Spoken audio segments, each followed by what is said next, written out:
उस इलेक्ट्रोपैथी चिकित्सा के बारे में मैं ये कहूँगा कि यही तो वो इलेक्ट्रोपैथी चिकित्सा है।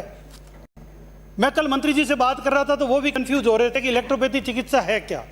बेसिकली जो हम ये मानते हैं कि हमारे सरकार में जो शरीर में जो शक्तियाँ होती है, जो ऊर्जाएं होती है, वो धनात्मक और ऋणात्मक जो ऊर्जाएं होती है, उनका बैलेंसिंग इलेक्ट्रोपैथी है। सभापति महोदय, मैं इसलिए इस बात को वापस रख रहा हूँ कि ये 100 वर्ष पुरानी प्रचलित विधियाँ हैं। और आज यदि हम ये बात करें, जो माननीय मंत्री जी ने अभी जवाब में 5 तारीख को कहा था कि इलेक्ट्रोपैथी पद्धति के बारे में सबको दिया है शायद, जो इन्होंने कहा कि 2018 में जो एक्ट बना उसको लागू करने के बारे में एक कमेटी बनाई और कमेटी के बारे में, उस कमेटी के बारे में अभी तक निर्णय नहीं हुआ। मैं आपके सामने सभापति महोदय बात रखना चाहता हूँ कि जो 5 कमेटियां बनी राजस्थान में, उन 5 कमेटियों ने 3 कमेटियों ने गुणावगुण जांच की, एक कमेटी ने लीगल जांच की और एक कमेटी ने साइंटिफिकली वैज्ञानिक और विधिक विश्लेषण लीगल ओपिनियन पर सारी राय दी। यानी उन्होंने history of electropathy, principle and merits, literature, pharmacy, फार्मोसिया, lab testing, medicine, effects and efficiency, inspection, clinical and institution, इन सब विषयों पर उन्होंने जांच की।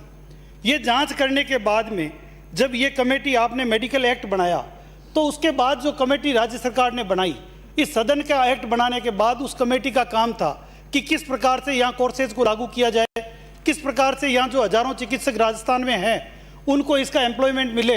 इन चीज़ों को आगे बढ़ाने की बजाय हमने उस कमेटी को वो सारे अधिकार दे दिए कि इस हाउस ने जो कमेटी बनाई, जो एक्ट बनाया, उसके भी जांच के अधिकार हमने उस कमेटी को दे दिए।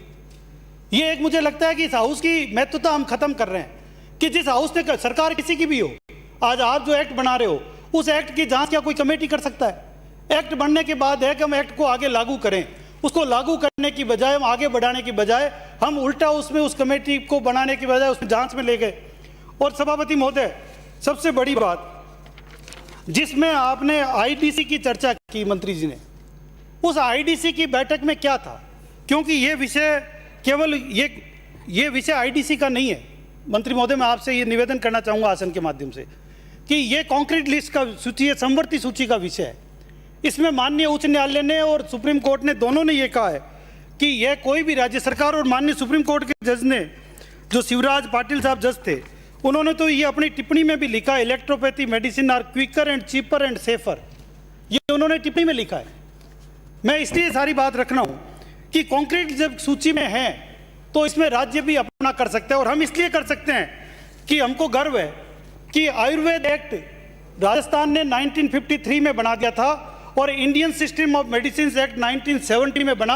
हम 17 साल पहले हमने आयुर्वेद का एक्ट राजस्थान में बना दिया था। ये एक्ट राजस्थान नंबर 1 था उसमें। इसी तरह होम्योपैथी